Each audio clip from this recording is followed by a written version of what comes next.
Hello all, welcome back to another new video of Learn with Bhavna. Welcome back और welcome to another new video of Learn with Bhavna. अगर आप first time मेरे channel पे आए हैं तो welcome to one of the best channels of sociology because मैं provide करती हूँ यहाँ पे आपको इम्पोर्टेंट नोट्स अलोंग विद आपकी एग्जाम्स की तैयारी एंड जिस चीज़ के लिए आप आए हैं that is your IGNOU assignments. तो यहाँ पे असाइनमेंट्स आपको मिलेंगे इस तरीके से कि मैं सिर्फ सिर्फ क्वेश्चंस आपको आंसर्स प्रोवाइड नहीं करती but I try to give explanations जहाँ पे डेफिनेटली वो आपको असाइनमेंट्स में हेल्प करेंगे आपके क्वेश्चन। बट इन फ्यूचर अगर एग्जाम में भी वो स्पेसिफिकली क्वेश्चन आता है तो I can vouch on that. अगर आप अच्छे से वीडियो देखते हैं समझते हैं तो आप एग्जाम में भी अच्छे से वो क्वेश्चन अटेम्प्ट कर सकते हैं। सो ये मेरा मोटो है कि मैं आपको एग्जाम्स के लिए लॉन्ग टर्म के लिए आपको प्रिपेयर कर सकूं। तो today we are doing MPS 003 Indian democracy and development के इग्नू असाइनमेंट क्वेश्चंस आपके जुलाई 24 एंड जैन 25 बैच के लिए। तो first let us go through the PDF जो आपकी इग्नू ने प्रोवाइड की है। तो यहाँ पे आप देख सकते हो, हाँ यहाँ आपकी master degree program in sociology लिखा है। यहाँ पे आपका कोड है MSO second year MA sociology. यहाँ पे आपके सब्जेक्ट्स मेंशन्ड है, आप जो भी 4 सब्जेक्ट्स आपने चूज किया आपके सेकेंड ईयर में आपको उसके अकॉर्डिंग अपने असाइनमेंट्स प्रोवाइड करने हैं। नाउ यहाँ पे आपको एक गिवन काइंड ऑफ लेटर है जो कि डियर स्टूडेंट करके एड्रेस्ड है। तो आप यहाँ पे चेकआउट कर सकते हो कि यहाँ पे क्या लिखा गया है।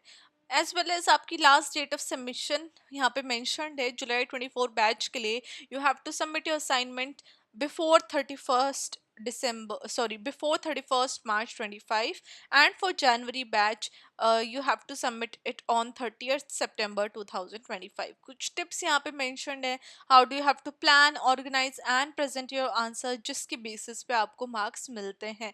बिकॉज बच्चे बोल देते कि मैम हमने ना लिखा तो बिल्कुल वैसे था जैसे आपने बोला है बट मार्क्स उतने अच्छे नहीं आए असाइनमेंट के, क्योंकि यही कुछ टिप्स हैं जो कि इग्नू ने स्पेसिफिकली मेंशन करके भी यहाँ पे डाली हुई है। तो वो चीज़ें आपको ध्यान में रखनी है।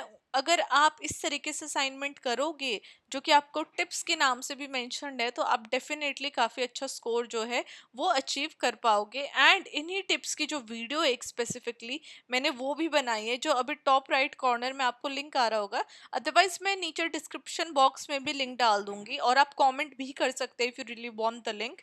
तो वो लिंक आप ज़रूर देखना इग्नो इम्पॉर्टेंट टिप्स के नाम से।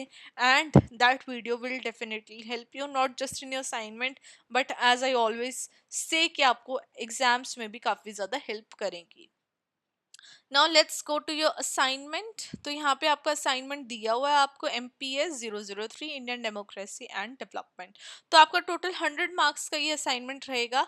आपको 5 क्वेश्चन आंसर करने हैं जहाँ पे आपको एटलीस्ट 2 क्वेश्चन दोनों सेक्शन से चूज करने हैं और हर एक क्वेश्चन को आपको 500 वर्ड में आंसर करना है।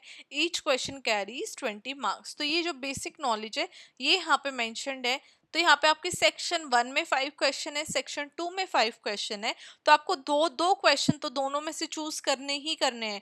चूज इधर 2 फ्रॉम दी सेक्शन और 2 फ्रॉम इधर नहीं, मतलब कि वो तो डेफिनेटली आपको चूज करना है। एंड रिमेनिंग 1 क्वेश्चन आप कोई से भी सेक्शन से चूज कर सकते हैं बट आपको 2 क्वेश्चन तो एटलीस्ट दोनों सेक्शन से चूज करने हैं। तो जो आपका फर्स्ट क्वेश्चन है वो आज हम करने जा रहे हैं जो कि है concept of development and it's relationship with democracy. तो उसके बारे में हमें बात करनी है आज के क्वेश्चन में। Now let's talk about development. तो डेवलपमेंट एक बहुत ब्रॉड कॉन्सेप्ट है जहाँ पे प्रोसेस है। डेवलपमेंट मतलब इम्प्रूव होने का, चाहे वो इकोनॉमिक बेसिस से हो, सोशल हो, पॉलिटिकल हो, कंडीशन किसी भी एक कंट्री की या फिर सोसाइटी की। यहाँ पे डिफरेंट एस्पेक्ट्स आ जाते हैं जैसे economic growth, poverty reduction, education, health care, infrastructure development and social justice. जब हम सोशियोलॉजी के अंदर डेवलपमेंट की बात करते हैं तो हम इस तरीके से बोलते हैं कि सोसाइटीज इम्प्रूव हो रही हैं ओवर द टाइम। और इम्प्रूव वो कब होंगी जब वो एक बेटर तरीके से अपने अंदर चेंजेस लेके आएंगी। तो जो एक रिलेशनशिप देखा गया है डेमोक्रेसी एंड डेवलपमेंट के बीच में वो काफ़ी ज़्यादा कॉम्प्लेक्स है, इंटरडिपेंडेंट है, जहाँ पे दोनों एक दूसरे को इन्फ्लुएंस करते हैं एंड सपोर्ट हमें देखने को मिलता है। तभी जो डेवलपमेंट है वो with the help of democracy आ सकता है। And like and otherwise as well. तो एक रिलेशनशिप की अगर हम बात करें बिटवीन डेवलपमेंट एंड डेमोक्रेसी के बीच में, तो डेमोक्रेसी फैसिलिटेट करती है डेवलपमेंट को। तो एक जो मेन वे है डेमोक्रेसी डेवलपमेंट को हेल्प करती है वो है पॉलिटिकल पार्टिसिपेशन एंड अकाउंटेबिलिटी के द्वारा। एक डेमोक्रेटिक सिस्टम के अंदर जब सिटीजन्स के पास राइट है कि वो वोट कर सकते हैं, अपने ओपिनियंस को एक्सप्रेस कर सकते हैं और पार्टिसिपेट कर सकते हैं डिसीजन मेकिंग प्रोसेस में, तो इससे जो गवर्नमेंट है उसको इंश्योरिटी मिलती है कि जो लोग हैं वो उनके जो डिसीजंस है या फिर वो जो एक्शंस ले रहे हैं वो उसके प्रति अकाउंटेबल हैं, और जितनी भी डेवलपमेंट पॉलिसीज आती हैं वो उन नीड्स और विशेष को दर्शाती हैं जो कि लोगों की होती हैं as a majority. For example, अगर आप इंडिया में डेमोक्रेटिक पॉलिसीज की बात करते हो, चाहे वो राइट टू एजुकेशन एक्ट है या फिर Mahatma Gandhi national rural employment guarantee act, that is मनरेगा, तो वो एम करते हैं कि वो एजुकेशन को इम्प्रूव कर सके और जॉब्स प्रोवाइड कर सके सिटीजन्स को, जो कि बहुत इंपॉर्टेंट है for the development of the nation. तो सिटीजन्स का पार्टिसिपेशन डेमोक्रेटिक प्रोसेसेस में हेल्प करता है डेवलपमेंट पॉलिसीज को, जो कि इंक्लूसिव है और मार्जिनलाइज कम्युनिटीज की नीड्स को एड्रेस करती है। सेकेंड आएगा development strengthens democracy.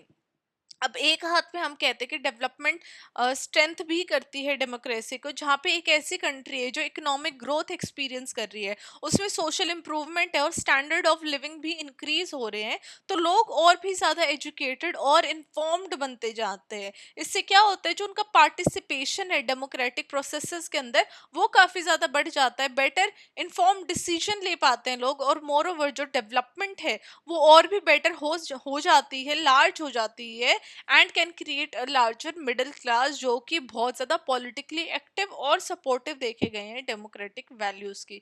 For example, अगर हम साउथ कोरिया जैसी कंट्री की बात करते हैं जहाँ पे रैपिड इकोनॉमिक डेवलपमेंट हमें देखने को मिली है पास्ट फ्यू डेकेड्स में, वहाँ पे एक स्ट्रॉन्गर डेमोक्रेटिक सिस्टम भी हमें देखने को मिला है, जो कि ग्रोथ हुई है इकोनॉमी की और एजुकेशन लेवल की, जिसने कि डायरेक्टली लाइक सिटीजन्स को हेल्प किए, जहाँ पे सिटीजन्स और भी ज़्यादा पॉलिटिकली अवेयर और एक्टिव बन चुके हैं, एंड एक हमें डेमोक्रेटिक प्रैक्टिसेस का स्ट्रॉन्ग होना, स्ट्रेंथन होना भी देखने को मिला है। सो दैट्स वाई वी से कि जो डेवलपमेंट है उससे डेमोक्रेसी भी स्ट्रेंथन होती है। Third is democracy and human rights. So democracy का जो लिंक है ह्यूमन राइट्स के साथ, जो कि इंश्योर करता है कि जो असेंशियल है डेवलपमेंट बेनिफिट्स आने के लिए हर एक के लिए विद इन द सोसाइटी। जो डेमोक्रेटिक सिस्टम है वो इक्वालिटी प्रमोट करता है, जस्टिस लाता है, लोगों को अलाउ करता है कि वो बेसिक राइट उनको मिल सके, चाहे वो एजुकेशन हो, हेल्थ केयर हो या फिर एम्प्लॉयमेंट अपॉर्चुनिटीज हो। तब तो जब ये सारे राइट्स गारंटी किए जाते हैं तो इंडिविजुअल्स अपना फुल पोटेंशियल अचीव कर सकते हैं, जिसकी वजह से एक सोशल डेवलपमेंट हमें सोसाइटी के अंदर देखने को मिलता है। फॉर एग्जाम्पल, अगर हम स्कैंडिनेवियन कंट्रीज की बात करें, जैसे स्वीडन है, नॉर्वे है, उनका हमेशा से एक हमें स्ट्रॉन्ग डेवलप्ड डेमोक्रेटिक सिस्टम देखने को मिला है, जो कि सोशल वेलफेयर और ह्यूमन राइट्स को प्रायोरिटाइज करता है। जो उनकी सोशल सिक्योरिटी सिस्टम है, हेल्थ केयर, एजुकेशन पॉलिसीज हैं, वो एक बहुत बड़ा एग्जाम्पल है कि कैसे जो डेवलपमेंट है एक डेमोक्रेटिक सिस्टम में एक high quality of life citizens को प्रोवाइड कर सकती है, high quality of life citizens को इंश्योर की जा सकती है। उसके साथ साथ चैलेंजेस भी आते हैं, बिकॉज जो रिलेशनशिप है डेवलपमेंट एंड डेमोक्रेसी का वो हमेशा से स्ट्रेट फॉरवर्ड नहीं है। जैसे हम बुक्स में लिख देते हैं उतनी ईजी चीज़ें नहीं रहती है। कुछ केसेस के अंदर जो डेमोक्रेटिक सिस्टम है वहाँ पे काफ़ी सारे चैलेंजेस फेस करने को दिखते हैं जब रैपिड डेवलपमेंट अचीव करने की बात आती है, बिकॉज काफ़ी सारी कंट्रीज में पॉलिटिकल इंस्टेबिलिटी है, करप्शन है या फिर इनइफेक्टिव गवर्नेंस है। वहीं पे दूसरे हाथ पे कुछ अथॉरिटेरियन रिजीम्स ऐसे हैं जो कि रैपिड इकोनॉमिक डेवलपमेंट अचीव तो करना चाहते हैं, लेकिन वहाँ पर डेमोक्रेटिक प्रोसेसेस नहीं है। तो ये कहीं ना कहीं ऑफन इस बात पे आ जाता है कि जो पॉलिटिकल फ्रीडम है और जो ह्यूमन राइट्स हैं वो कहीं ना कहीं पीछे छूट जाते हैं in the case of rapid economic development. तो चाइना इसमें एक बहुत अच्छा एग्जांपल हम ले सकते हैं, जहाँ पे रैपिड इकोनॉमिक डेवलपमेंट तो आई है लेकिन अंडर एन अथॉरिटेरियन रिजीम, वहाँ पे डेमोक्रेटिक रिजीम नहीं है। तो ये जो डेवलपमेंट है इसको क्रिटिसाइज किया गया है ह्यूमन राइट्स, क्योंकि जब आप ह्यूमन राइट्स अब्यूज कर रहे हो, जब आपके लोग ही खुश नहीं है, तो ऐसे डेवलपमेंट का क्या फायदा। तो पॉलिटिकल फ्रीडम की जहाँ पे लैकिंग है तो इससे जो डेवलपमेंट है वो विदाउट डेमोक्रेसी आना, बट जो उसके बेनिफिट डेवलपमेंट के वो हर एक पॉपुलेशन में इक्वली डिस्ट्रीब्यूट नहीं हो रहे हैं।